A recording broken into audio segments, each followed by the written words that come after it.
Hello, this is Vin Banj from Taylor Wessing. Welcome to our webinar today. Today's webinar is part of our regular webinar program where we bring you our expertise and views on topical data protection and GDPR issues. Our regular attendees, of which we can see quite a few today, will be very familiar with our previous topics, which have included looking at the challenges across the different aspects and the numerous elements of GDPR, digging deeper into topics such as direct marketing and ad tech.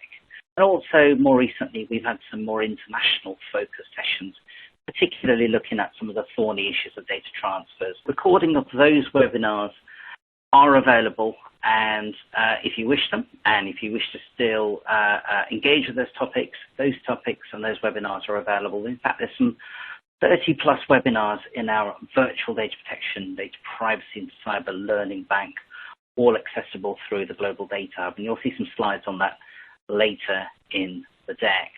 Today, we're going to be looking at a topic that we first looked at last summer, so it's quite unusual for us to be revisiting a topic so soon. However, it's been some 2 years in the making and some 6 months, as I mentioned, since the ICO published its AADC, its Age Appropriate Design Code, or now as it's referred to, the Children's Code.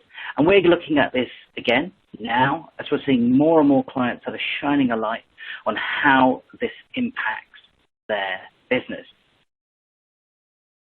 I can see that we have some new attendees. So for those of you who are new to our webinar series, Taylor Wessing is a leading international law firm. We act for a range of leading clients in local and international markets, providing a full-service law firm offering. And we do so from our office footprint, which spans across Northern, Central, and Eastern Europe, the Middle East, across Asia, and also into the United States, covering North America there as well. And there's more listed later in the slides about the firm, so you could see at your own reference what Taylor Wessing and what Taylor Wessing's presence looks like. So today, what are we focusing on? The agenda slide in front of you shows that there are some 4 key elements that we want to cover, really is 3. And in a moment, I'll just highlight who our presenters are today. But we're going to be looking at the topic of the Children's Code, the Age Appropriate Design Code. And in particular, we're going to be looking at what the assessments and also what it means to address and update your systems to comply with this code. When it comes to assessment, we're going to look at the genesis of the AADC, the Children's Code, and assess what this code means, what it really is all about. And then I'm going to hand over to Joe, who is going to take that slightly bigger and deeper look on where and how this code hits home and how it applies to different organizations. Unusual to some of our other webinar formats, we're going to take a slightly different approach to polling questions today. So we will have polling questions, but we're going to have a few more than usual, and there's a reason for that, which we'll come on to a little bit later on. One, because they are there so we can poll your views and display in aggregate without attribution to any particular attendee. So please do click and tap away when the polling questions come up, so we can all learn from our fellow attendees today as to where your thinking is, where your positions are, so we can all be aware of what the position looks like across some of those trickier areas, and also some of the themes that we want to try and explore and take away after the webinar today. So in terms of presenters, it is myself, Vin Banj. I am head of our data privacy team here in London.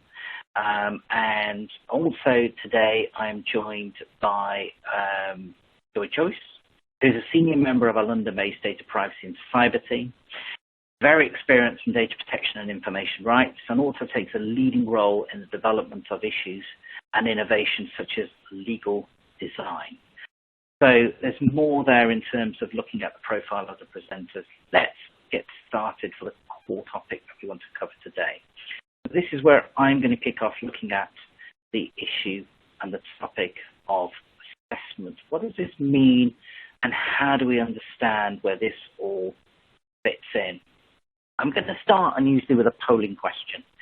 And this is simply because I'd love to gauge your views at this stage, and then we'll come back and revisit this question in not too many slides time, and just poll again to see what you've learned, but also what you've gauged in the context of your businesses around the applicability of the age-appropriate design to the children's code. So the question here is quite simple. Do you think code will apply to your business?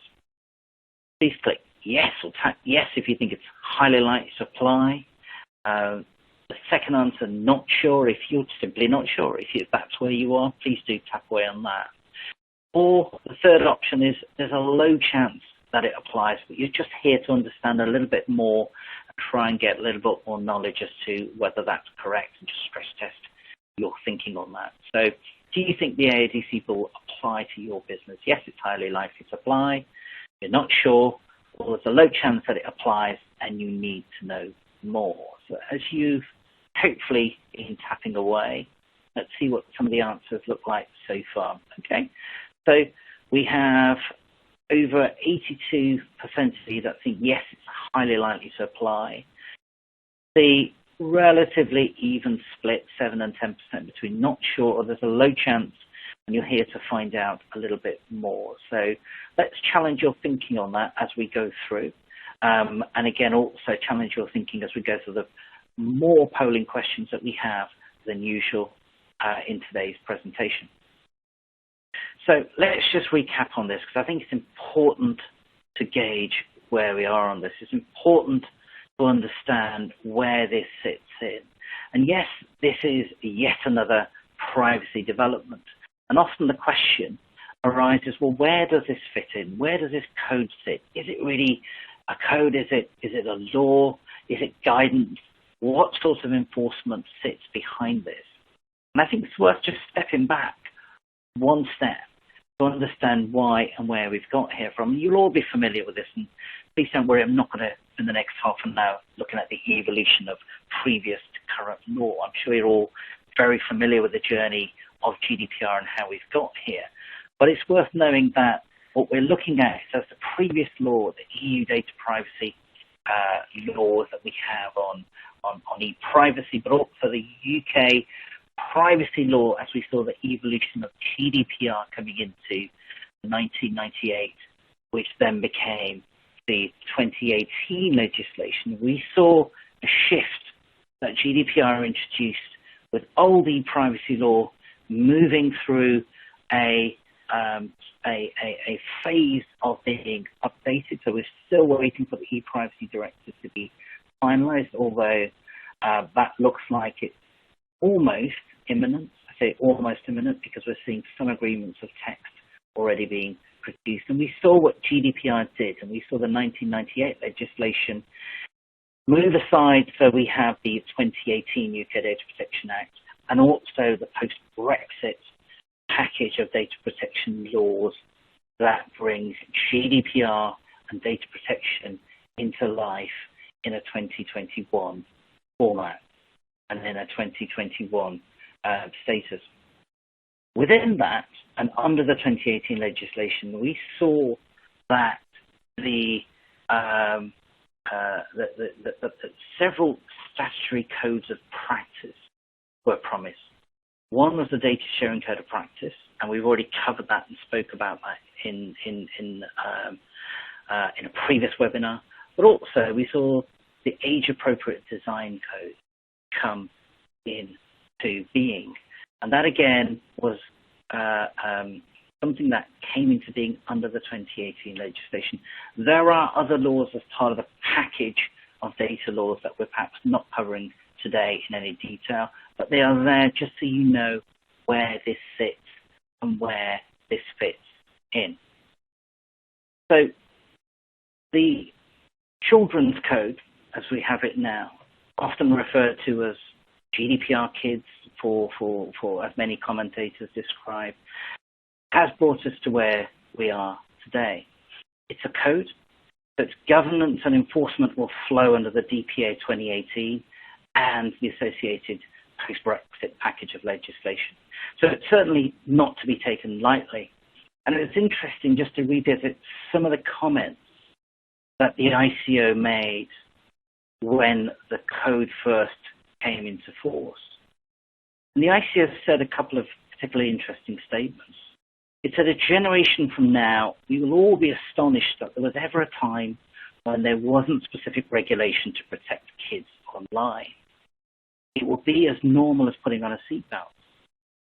This code makes clear that kids are not like adults online. Their data needs greater protections.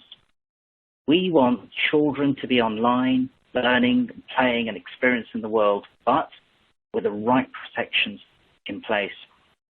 The ICO went further in their statements and said, we do understand that companies, particularly small businesses, will need support to comply with the code. And that's why we've taken the decision to give businesses a year, this is the year from September 2nd, to prepare, and why we're offering help and support. And so many businesses will need 12 months to prepare. And when we first presented on this topic, we found, and we polled this question at the time, that many businesses believe they will need full 12 months to prepare. So as we go through the polling questions, we'll see how that looks against what we've polled on today. It's important to note from the outset, as I've mentioned several times, the AADC, it is a UK statutory code. So it doesn't apply elsewhere outside of the UK.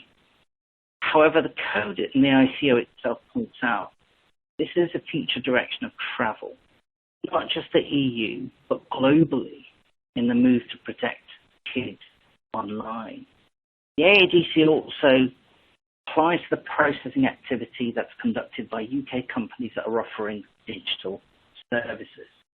That's what it relates to. It's companies that are offering digital services, for example, websites or e-commerce or platforms online. These digital services may be accessed by kids online. The AADC applies to non-UK digital service providers that are processing the data of children in the UK. So just because you may be based outside of the UK, you should still be thinking in terms of extraterritorial impact, just as we see under the general extraterritorial impact data laws that flow from the GDPR. So what does the AADC comprise of? I mentioned that it all fits under the package of the 2018 legislation. And it was this legislation that required the Information Commission to prepare codes of practice on specific types of data handling. The code itself cannot be enforced as a standalone provision or a standalone piece of legislation, but the regulator will consider the code and all the constituent elements of the code when taking enforcement action under the DPA 2018. So the code almost forms part of the DPA. Technically, it isn't law itself. Now, what the courts are generally bound by guidance, even from a regulator, it should be assumed that this is akin to an extension of the GDPR. So whilst you might be able to technically argue that this isn't law in itself, you should view it in that light so we have a better baseline understanding of what we're supposed to do to comply. And that's because the enforcement and interpretation will be guided by shining a light on the code itself and will be guided by enforcement powers under GDPR. Now, the code itself sets out 15 standards for digital services which are likely to be accessed by children. Now, anyone under the age of 18 counts as a child for the purposes of AADC. So this is by no means just for very young kids or those at the much younger end of the kids spectrum. It's quite a complex series of age brackets that are caught by the code here under the GDPR. So I've mentioned a couple of times that it's complex. Why do I say it's complex? It's complex because of what it's trying to achieve. It's also complex because it strikes at the same categories, same definitions of personal data that we have under GDPR. And we all know, as you can see on the slide in front of you, that could be incredibly complex. It could be incredibly extensive.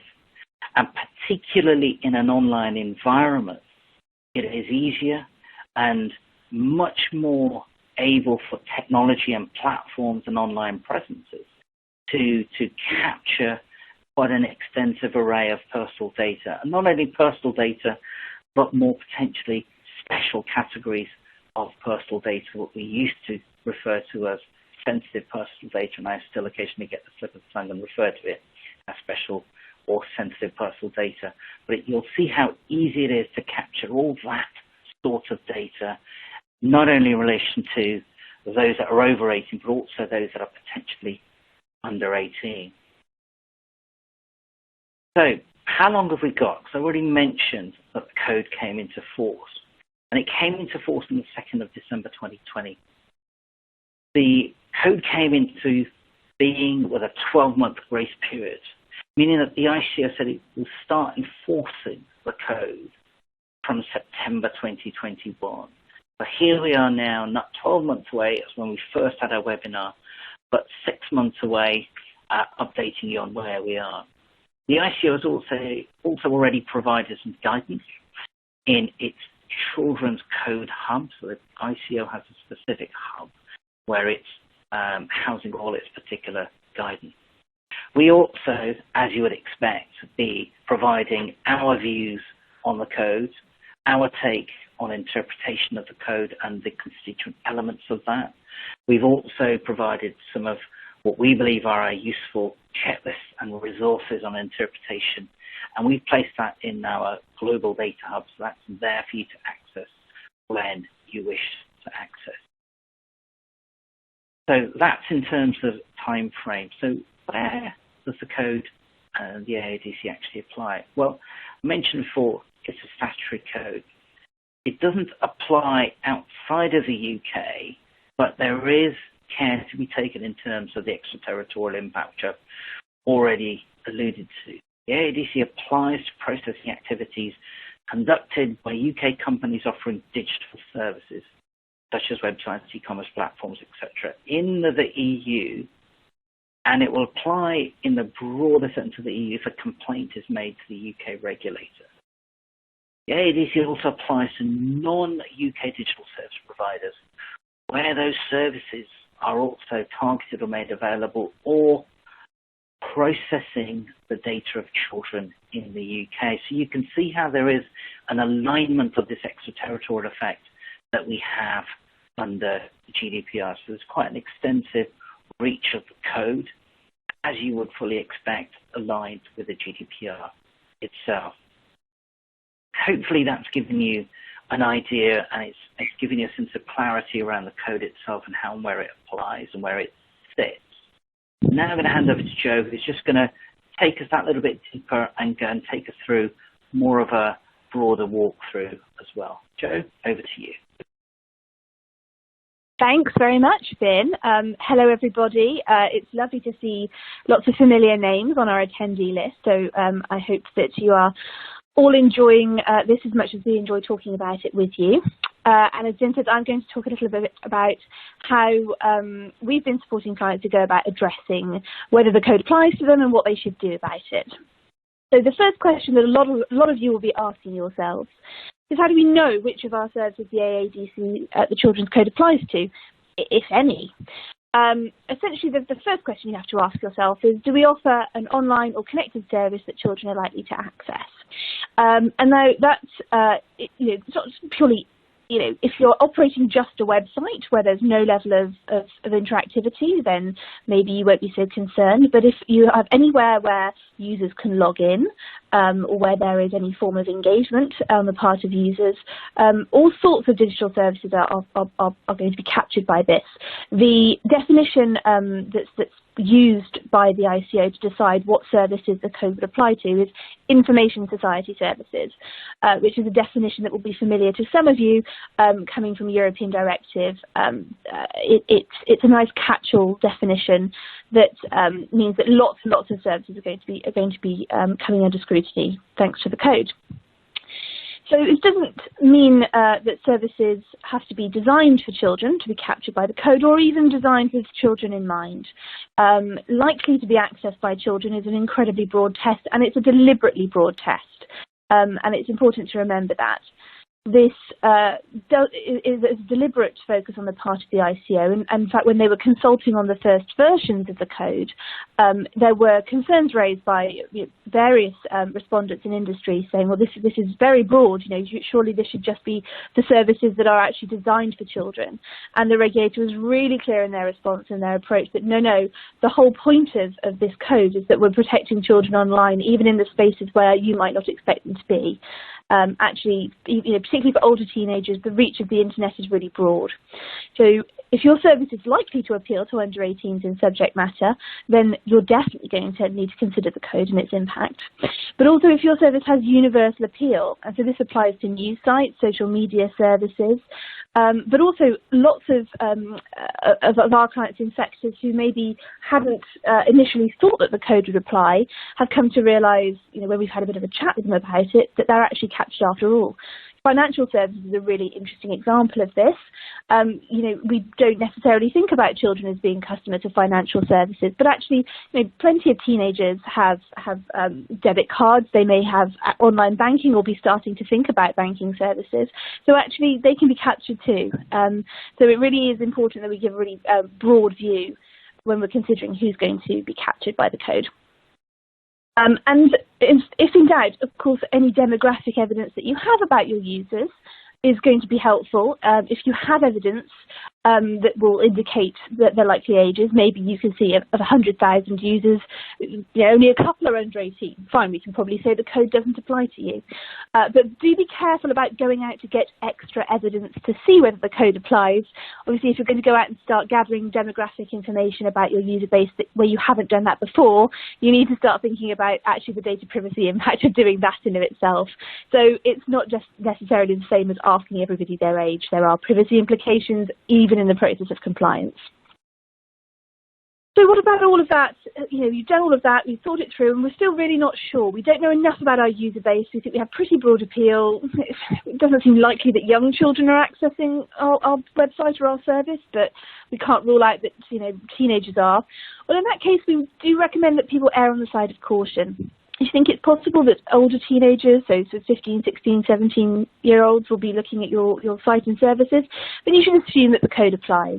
The good news is, and we'll talk a little bit about this in a minute, there are different approaches and different things that need to be considered depending on the age of children that are likely to access your services. So the types of changes and things that you need to think about to make sure that you are meeting the needs of 16 and 17-year-olds are very different and probably significantly less onerous than the kinds of steps you need to take if you have much younger children using your site. If you decide that the code doesn't apply to you, well, we would recommend reassessing that on at least an annual basis. Lots of people will undergo some form of privacy impact review or double check that their policies and procedures are up to date on an annual basis anyway. That's a good opportunity to see whether the code has started applying, perhaps because you've introduced a new product line, a new service, you've shifted approach somewhat. It's quite easy to see a demographic shift, maybe one that you weren't anticipating. Sometimes it's the case that if you introduce something that's aimed at 30-year-olds, suddenly all the 15-year-olds are really into it. So keep an open mind and don't forget to reconsider occasionally. Also, obviously, take into account any new user information you have. If you start gaining demographic data and it reveals that actually your user base is broader than you thought or younger than you thought, don't forget to take that into account. But as I mentioned before, make sure that you're gathering that data in a privacy-compliant way, please. I want to touch on some of the key themes. These are important things to think about as you decide how to approach compliance with the code. I should say at the outset, we decided not to go through each of the 15 standards that the code sets today. We could do that, but we'd probably be here until midnight, and I think even Vin and I might tire of hearing the sound of our own voices for that long. So we're not going to go through each of the standards set, but what we do want to talk about is some key themes, some of the things that you'll be thinking about as you start going through those standards and deciding what you need to do to make sure you're complying with them. The first thing to think about is the fact that the ICO is really clear that there are different stages of development for children, and depending on how young your likely child's users are, that will give a real focus to the actions that you need to take and the lengths you need to go to ensure compliance. The ICO has identified 5 different stages of development. Now, in some cases, services will apply really broadly across some or all of those stages. Lots of generalist sites, so news aggregators and social media sites, will only apply to the older age brackets there. So it's worth identifying the likely age of users, because that will significantly impact the work that you need to do here. The second thing is that the theme running through the code is very much a default to high privacy standards. Particularly if you can't differentiate between adult and child users, it's really important that all of the privacy settings are set to the maximum by default. And in practice, that's going to mean not collecting information based on cookies as a matter of course, making sure that we ask for the minimum amount of information necessary when setting up accounts, that the amount of monitoring of users that's what happens through a service is only the amount necessary to actually perform the services that you're trying to perform. Things like nudge and sticky techniques, so things to encourage children to reduce or lower their privacy settings or share more information, either with you but also with others. So if you have an interactive element to a service you're offering, it's important to make sure that actually users aren't being encouraged to share a lot more personal information than they otherwise might. Which isn't to say that depending on the age bracket of users, you have to go to huge lengths to prevent them from voluntarily sharing their information with one another, but it does mean that there should always be some consideration of how are they experiencing the site and what kind of protections are built in for them. One thing that I like talking about a lot is privacy notices written for children. In particular, older children should be able to understand your privacy notices and settings without having to ask an adult. Actually, this is a really great discipline to get into just as a matter of course, regardless of the age of your users. The standard test that I always use when I'm drafting a privacy policy is, can a clever 14-year-old understand this?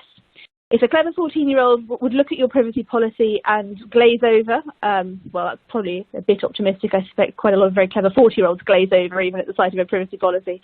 But if a clever 14-year-old would look at it and understand what it means, get the gist of it, and not be instantly turned off by blocks of incomprehensible text, then you're onto a winner. That's the kind of standard of drafting that you should be aiming for all of your users. If your service is incredibly complex, that might be challenging, but ultimately the requirement of the GDPR is that all privacy information provided has to be really accessible and transparent. It's not just about what you say to people, it's the way you say it. So this is a great standard to be adhering to, even if you don't expect particularly young children to be visiting your site. Note of caution, and this sounds perhaps a little disjointed, because when we talk about privacy, we often think about the expectations on parents that parents have, but children are entitled to privacy in general, and that doesn't just mean privacy as against those who are providing services and other online users.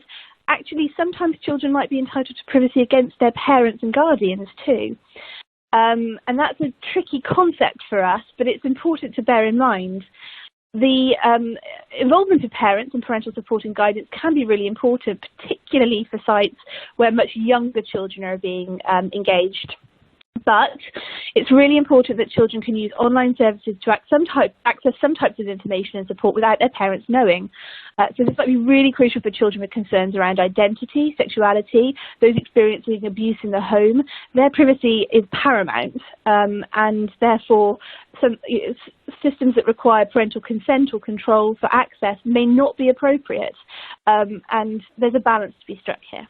So thinking really carefully about parental safeguards and when they're appropriate is going to be an important part of the privacy impact assessment process, a process that we would encourage everyone to undertake where they think that younger people are likely to be using their services, particularly if they're services where they're going to be encouraged or need to provide sensitive special category data of the sort that we talked about earlier. And really importantly, children should always be aware if their online activity is being monitored or recorded. I mean, actually, everyone should be aware of that. I wouldn't be best pleased to discover I was being recorded without being told so, but it's a particular point of focus for children. So how do we prepare for the AADC, for the code? Well, We have a lot of work to do in some cases. Often it will turn out that you're in pretty good shape, but it's really important to do the work, to record the process and to understand what the steps to be undertaken are. Even if you think it's going to take longer than the 5 months available, fine, get started now, have a roadmap. One of the great things about the way the ICO tends to manage things in the UK is that they really do give credit for work done and effort taken. So if you get going and you think it's going to take you another year to get stuff done properly, well, they will still give you credit for that even if there's a problem in the interim. So don't delay and don't be put off by the short time frame. Consider each of the 15 standards in turn, see how your service measures up. Undertake privacy impact assessments, DPIAs, as part of that process, and don't forget to work through the user journey. So actually, what does the customer, the user, the child experience? How does that work for them for every angle? And if you can, get some children involved. If you have a friendly child sitting around at home over the Easter holidays, ask them if something makes sense to them. Ask them, how do they use the internet? What's going on? Obviously, having big studies of children is tricky, but we do encourage you to try and think like them as much as you can, and one of the best ways of doing that is asking them. Once you've identified what's going on and the areas where you might be weak, put in a plan to address them. And particularly given the amount of time available to us, we do strongly recommend prioritising on this. Work out what are the high-risk issues, what are the ones that require third-party involvement, perhaps because you're using a payment processor, or some other third party to support some part of your service, and they're going to need to take action. We would suggest dealing with those things quickly as well, because it will take longer to implement those changes. And of course, and it's a bit cheeky to say so, but anything public facing, privacy notices, settings, the easy wins, the quick things, but also the things that will indicate whether or not you've made an effort in this area. Obviously, it's not all about show, it is about substance, but it gives the right impression if you make sure that your privacy policies are nice and up to date. And then finally, don't forget that this is all about privacy by design and default. This is just an extension of those principles that we've been grappling with since we were preparing for the GDPR. Standards of the code need to be built into any product and service offering from day one. And that's really important because, as many of you will know, reverse engineering privacy in is really difficult. It doesn't work as well as it does if you think about it from the beginning.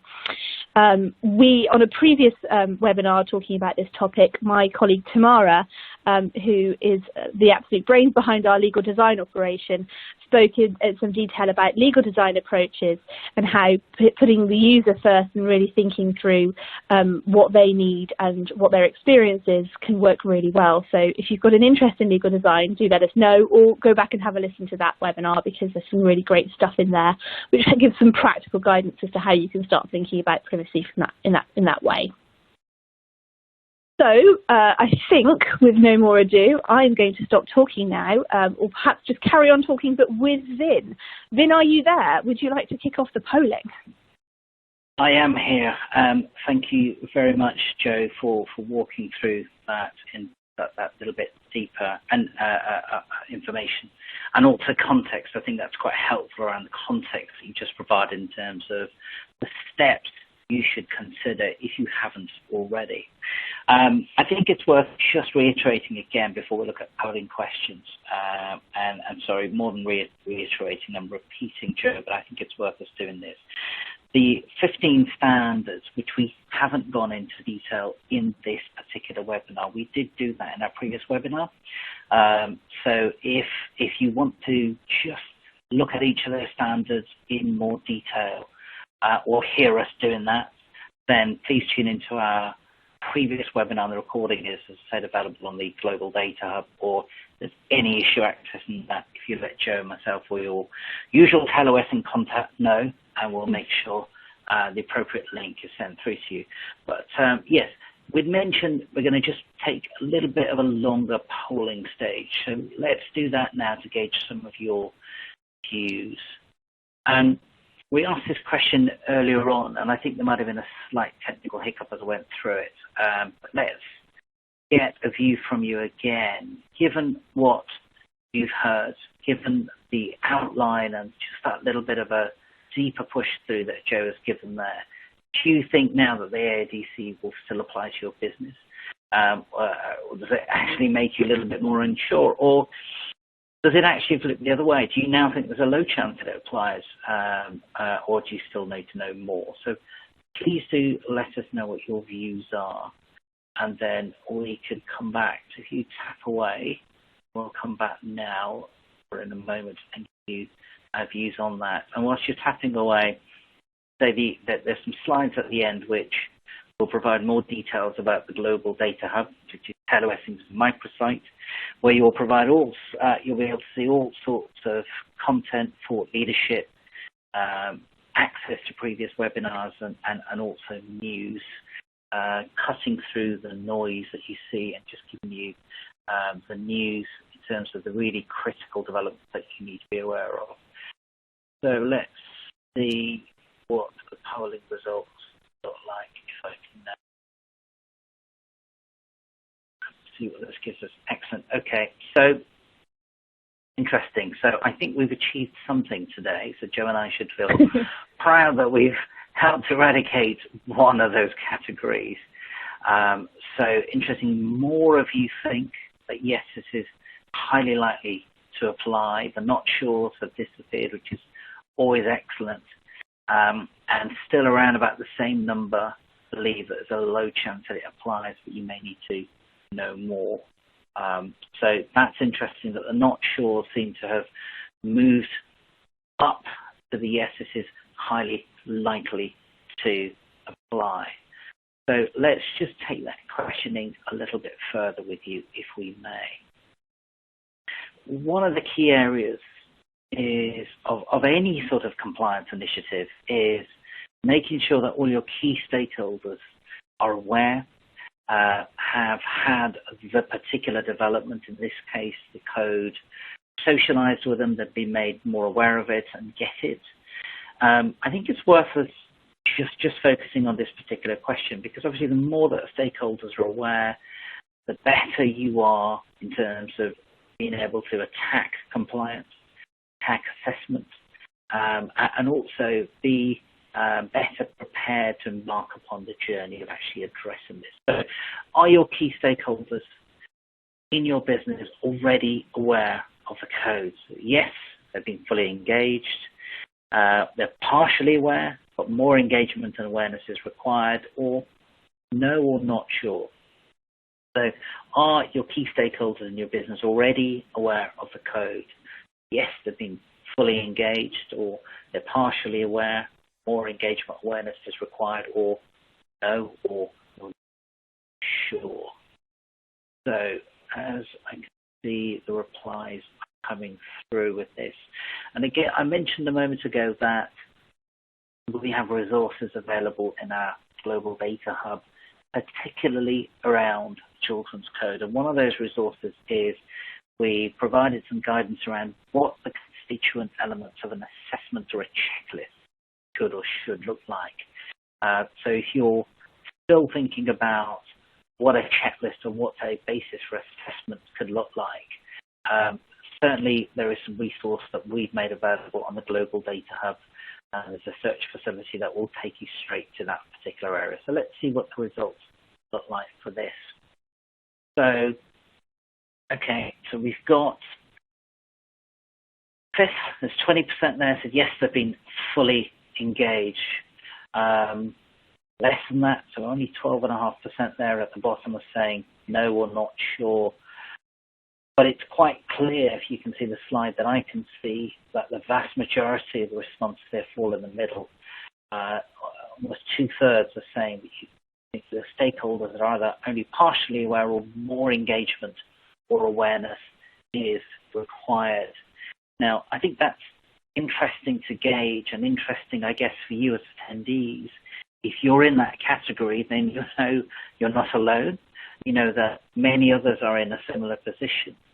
I think what's slightly concerning is also when we polled questions back in September, we also asked about readiness. We also asked around whether or not you felt you'd need full 12 months to comply. And we certainly saw a significant proportion suggesting that they would need the full time, the full 12 months to comply. So here we are 6 months away, and there is still a vast majority there, maybe 2/3 are saying your stakeholders are only partially aware, and you still need to embark upon more engagement and awareness. And again, we've got tools there that can help you with that as well. Joe, is there any other comment that you want to make on this before we move on to the next polling question?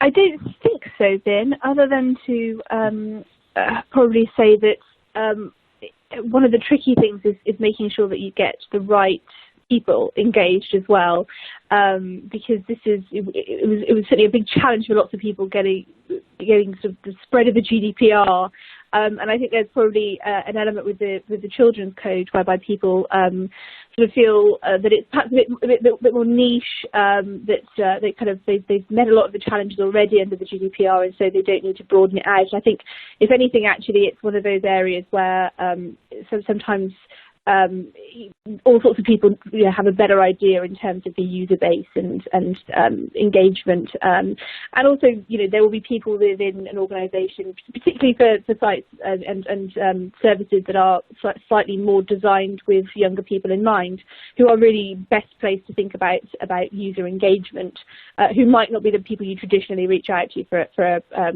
considering privacy issues. So it's worth taking a really holistic view of that. I think that's a very good point, Joe, and it also touches, as I think you alluded to there, not to underestimate the time frame that you're required to do that. Stakeholder engagement does take time, and obviously the clock is ticking here as well. I know also for our attendees, we do have some questions, and I'm just holding off on those for a moment because some of our polling questions will look at those points, and we'll come back to you on those before the end, hopefully. Let's just move on to the next question. So this is, now I alluded to this, but and I was teeing you up as I was looking at the results from the last question. So looking here around the time frame that you have ahead of you, and in particular, can your business achieve compliance within 6 months? So I'd be intrigued to know, and obviously for you to share, so we've got the aggregate view for all our attendees to take the benefit from. So can your business achieve compliance within 6 months? Yes, that's achievable, but you will need a clear program of change, and that includes that stakeholder engagement that we talked about just a moment ago. Or you're just not sure, you're not there on that yet, and we've seen in some of the previous questions there are quite a few that do still fall into the not sure category. So can your business achieve compliance within months? Yes, that's achievable, but you'll need a clear program of change, or you're not sure. And I do recall when we went through this question, the vast majority of our attendees, and there is a degree of crossover from our attendees today and those that attended in September when we first published and broadcast our webinar on this, but a vast majority was saying 12 months isn't enough. So I'd be intrigued for those who have been looking further to see what your view is. So, okay, so interesting. Yes, healthy 73% believe that's achievable, but you will need that clear program of change. That's reassuring, very reassuring to think that that is doable. But it's still, a significant proportion. There's a good quarter of you there that's not sure that this is going to be achievable in that time frame. There's still some work to be done in terms of hitting the time for compliance, the 2nd of September 2021. Let's just move on to the next question that we have here. We talked about assessment. We talked about the sort of points that you need to assess and frame. You're trying to understand the services. Let's just point that issue in this particular question. So have you conducted an assessment for scope of services and products that are caught by the code? So have you conducted that assessment over your services and products, see if they are caught by the code? So this time, 4 answers, just to try and get into a little bit more of a granularity between the yeses and the nos. The yes, at a high level only, or yes, and it's a more detailed questionnaire-based assessment that has been completed. No, we're just not there yet, still to be done. And again, we've mentioned and we've seen that there are significant numbers that are still just not there yet. Or no, but you're off the starting blocks and that it is being planned and it is being scoped out. So in relation to actually assessing the scope of your services and products to see if they're caught by the code, what does that look like? Please do tap away and see you're tapping away and results look like. Okay. So here we have it. That's 60% so yes you have, but at a high level only. And then we have split between second and the fourth options here. So 15% of you say yes, but a more detailed questionnaire-based assessment has been completed. But the contrast is quite stark between the detailed assessment and the high level only. No, 7% of you there, but a 15% there. So no, but it is being planned and scoped. So have a look at that at the moment, and hopefully you can see that slide in front of you and you get a feel for where you and your organisation fit into this particular response set that we're seeing come through. Before I move on, Joe, just to invite you to make sure I'm not missing your views to see if there's anything you wanted to add at this stage on this question. Not on this question, then I'm going to keep my powder dry for the next one. Excellent. Okay, well, let's move on to the next one then. So, children's code, and in particular, we talked about the extraterritorial impact. And hopefully, for those who are all listening, you've probably got a gist of the answer from some of the earlier slides that I covered. But again, I'd be interested to see whether you believe for your business the code will have extraterritorial impact. So, be interested to see your answers here in terms of yes, it will have extraterritorial impact, or no, it will not have that extraterritorial impact, or you're not sure as to whether it has the extraterritorial impact. And we did talk here about the alignment or the sense of alignment that we see between the code and how it sits under the framework of GDPR and the UK's GDPR style legislation that we have post-Brexit, which, as you know, captures this sense of extraterritorial impact. And it is one that you do need to think about, and you do need to just focus on that sort of flow to see how it applies for your organisation. Joe, is this an area that you've seen more clients talking to you about?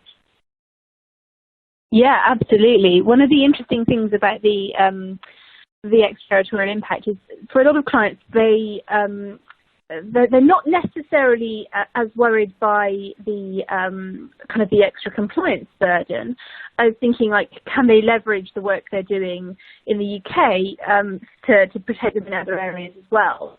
Because the code, I think, it's almost like a GDPR deep dive that's specific to the needs of children, right?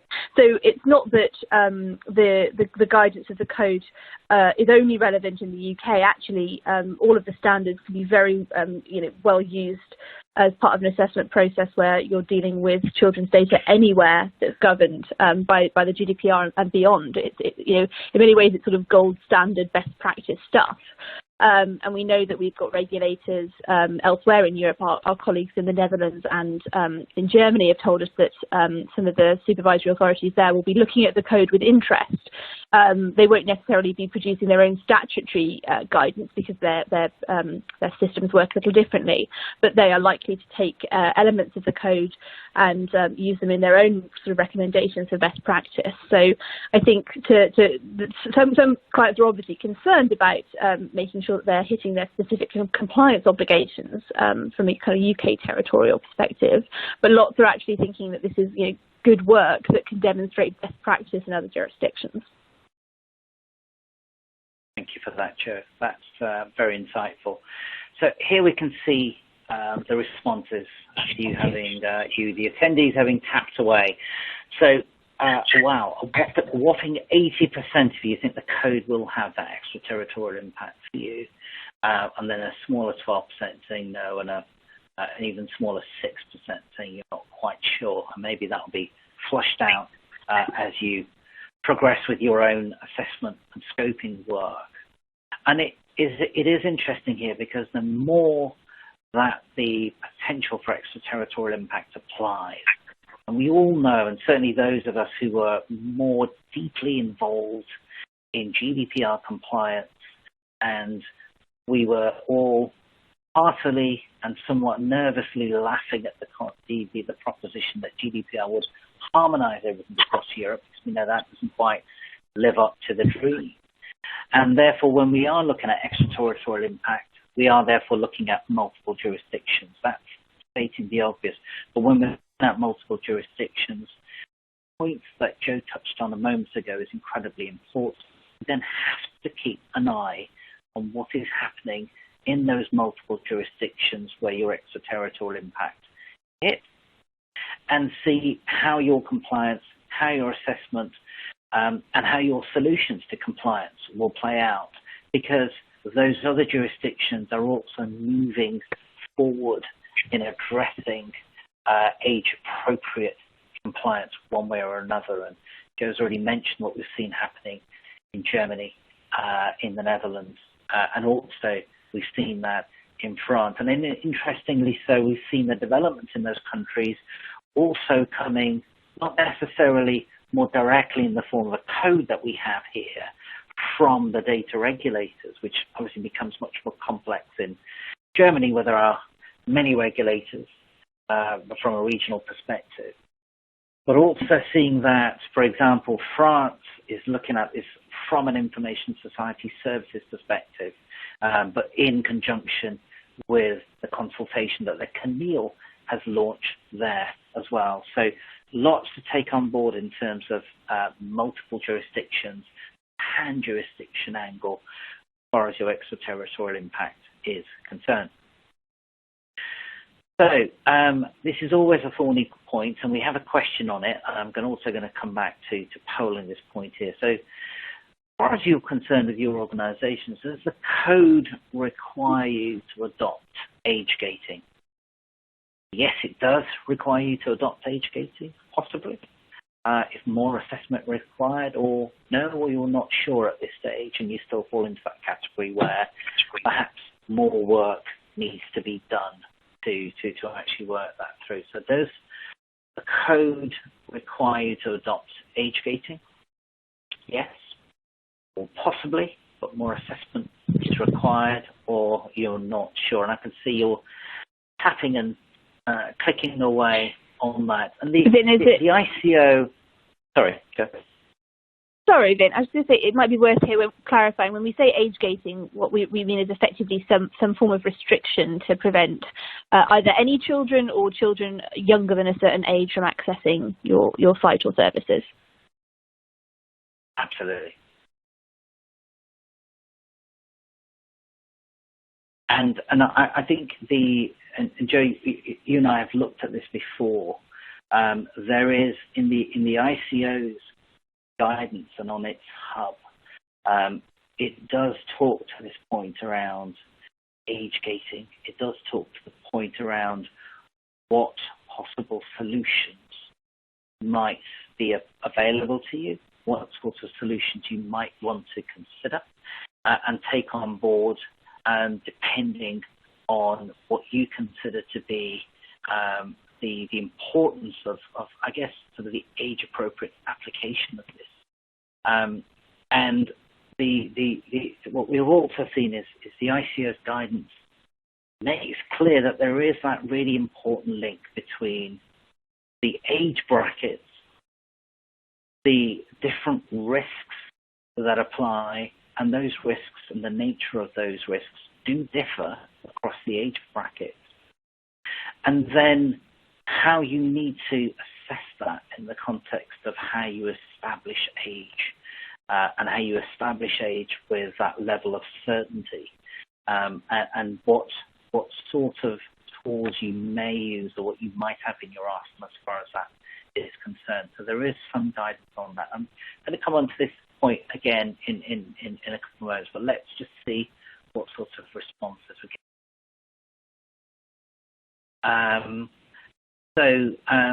20% of you think yes, it does, and it's something that you'll need to take on board.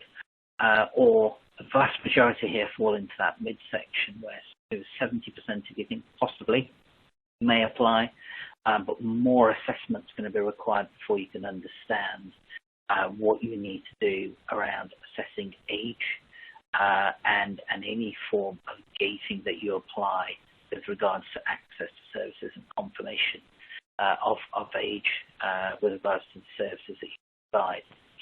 So quite a large proportion of you there fall into that category. Again, your assessments are going to be quite important as you push forward on understanding how this applies as an end solution.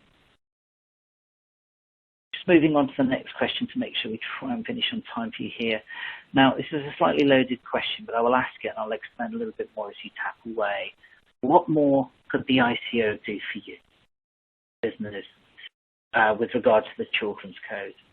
So either nothing more, you're very happy with the guidance that's been provided to date, or you think the ICO could provide more guidance in some areas, or third answer there is that you'd like the ICO to provide more specific feedback and guidance on more key areas, and particular around its approach to enforcement. I think I know where the answers are going to come out on this, but there's a reason why we're asking you. So it'd be very, very important to see what your views are on this. So what more could the ICO do for you? Nothing. Very happy with what you have today. You want the ICO to provide more guidance, but just in some areas, or provide more specific feedback on more key areas, and certainly more information on the approach to enforcement.